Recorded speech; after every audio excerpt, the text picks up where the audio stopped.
Динамика активности взаимоотношений Казахстана и Соединенных Штатов Америки была и остается положительной. Если еще в начале отношения в большей степени концентрировались вокруг вопросов о нераспространении ядерного оружия и инвестиций, то сегодня наше сотрудничество охватывает такие сферы, как здравоохранение, образование, наука, культура, бизнес, сфера безопасности. О культуре и образовании. В контексте двусторонних отношений мы поговорим сегодня с советником консульства США по вопросам прессы, культуры и образования господином Чарльзом Мартином.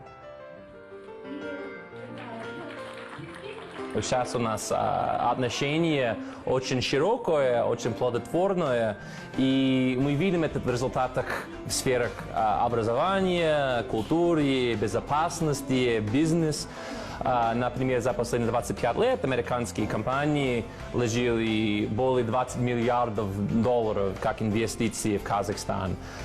Если в сфере образования мы видим, что тысячи казахстанских студентов учились в США и получили там высшее образование, и что нам очень нравится, это сегодня и американские студенты, и американские академики здесь работают, здесь учатся в Казахстане, как обмен культурой, как обмен образованием, это очень важно. И мы только видим хорошие перспективы на будущее, и мы видим Казахстан как лидер в многих областях, и поэтому мы очень гордимся, что у нас такой партнер, как Казахстан, и что у нас такое хорошее отношение с казахстанским правительством и целым народом Казахстана.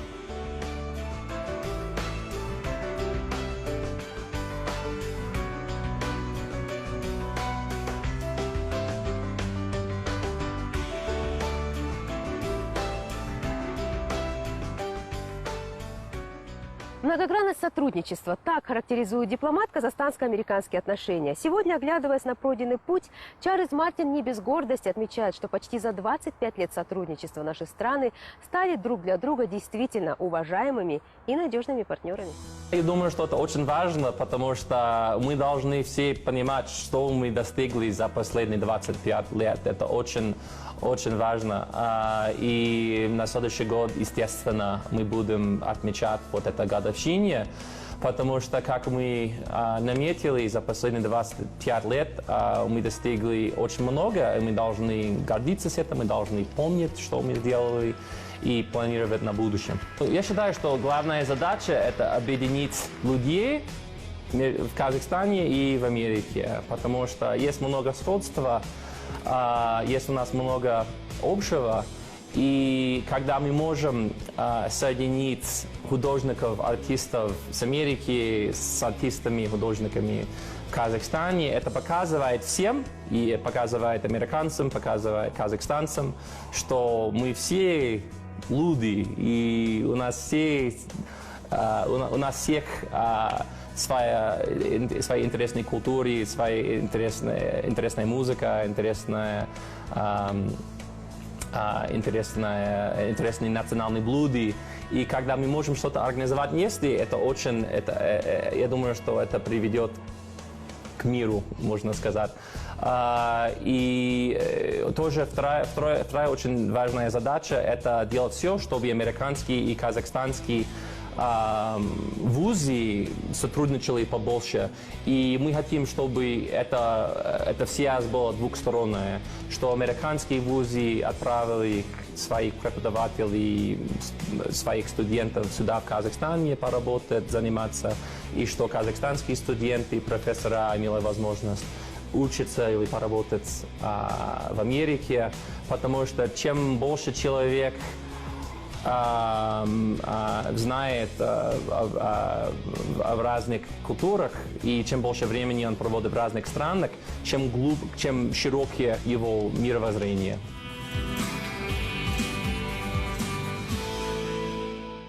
Мое первое назначение в Госдепартаменте было очень интересное. Я думал, что так как я уже русский язык знал, может быть, меня отправят в Россию или, может быть, отправят в Казахстан. Но получилось, что наше первое назначение было в Судане, в Африке.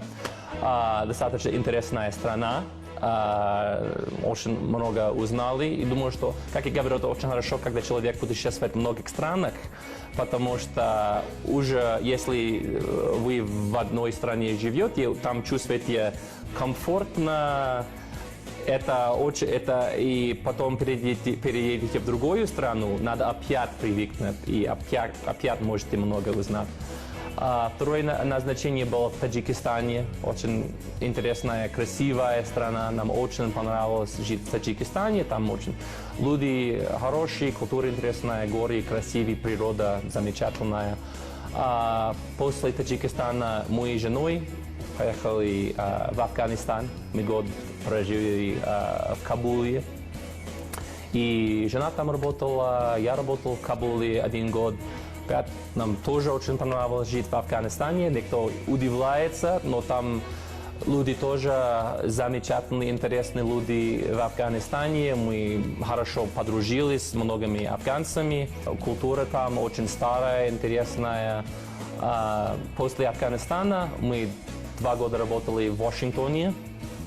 Я там занимался я был там помощником госсекретаря по вопросам Южной и Центральной Азии, Ниша Бисвал. И после Вашингтона я получил работу моей мечты. Это работать в Алмате как советник по вопросам образования, культуры и СМИ. И где я чувствовал больше себя комфортно. В первую очередь Казахстан, потому что здесь у меня родственники здесь. Такое отношение к Казахстану у Чарльза сформировалось не случайно. Он впервые приехал сюда в 2002 году в качестве волонтера Корпуса мира. На протяжении 2 лет он жил в казахстанском городе Уральск, где встретил свою вторую половинку. На свадьбе в Уральске, когда я там работал учителем, меня пригласили на свадьбу.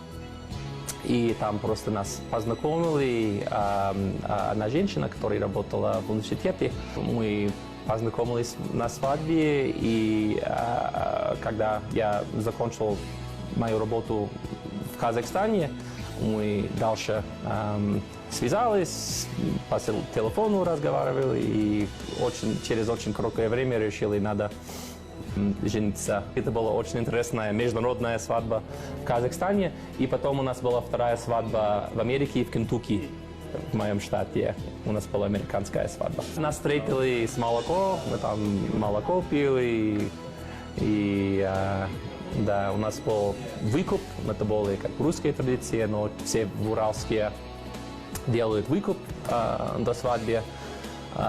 И когда здесь люди спрашивают, вы были на казахстанской свадьбе? Я всегда отвечаю, я не только был, а и участвовал. Чарльз Мартин говорит, что главные человеческие ценности каждый определяет для себя сам. В семье Чарльза и Толкин царит полное взаимопонимание и взаимоуважение, которое они стараются привить своему сыну Оскару, для того, чтобы он, когда вырастет, одинаково бережно относился к культуре и традициям обоих родителей. Я думаю, что это помогает, потому что в дальнейшем у него будет очень широкое мировоззрение, и мы хотим, чтобы он знал все казахские традиции, все американские традиции, чтобы он говорил, как по поручению вашего президента, на 3 языках, на казахском, на русском, на английском языке, поэтому я говорю с ним в основном, я стараюсь на английском, моя жена говорит в основном с ним на русском, и ее мама говорит с ним на казахском, его бабушка с ним говорит на казахском, его прабабушка говорит с ним на казахском языке. Поэтому мы хотим, чтобы он понял все культуры, все обычаи, все традиции, говорил на всех языках.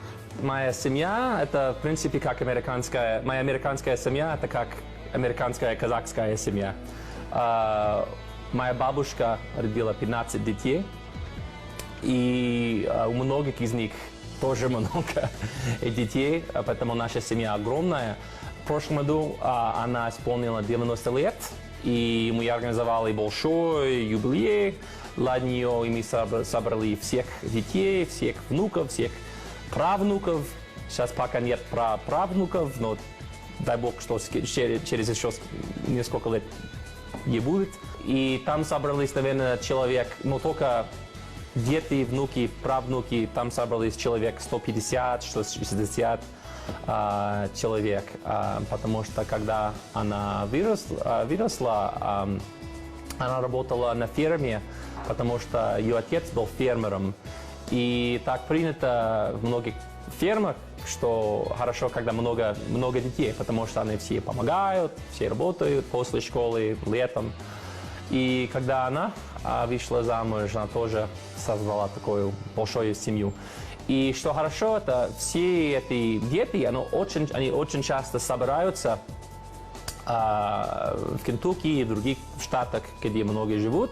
И каждый год, если не 2 раза, 3 раза, они все собираются, и там очень много людей, и они все часто друг другу звонят, часто друг другу пишут, гостей зовет. Поэтому это очень похоже на казахскую семью у нас. Чарльз Мартин со своей семьей сейчас по долгу службы живет в Алматы, и у него появилось стойкое убеждение, что он находится в очень родном ему городе.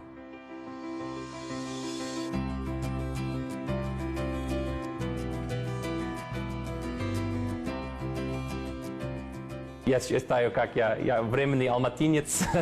я Алмату очень люблю как центр культуры в Казахстане. Но тоже город, который очень мне нравится, это Шымкент, потому что Шымкент имеет очень вкусная еда, там плов, шашлык, как все знают, вкусный, подешевле. И я очень часто там бываю по работе, и я знаю уже, какие рестораны надо посетить.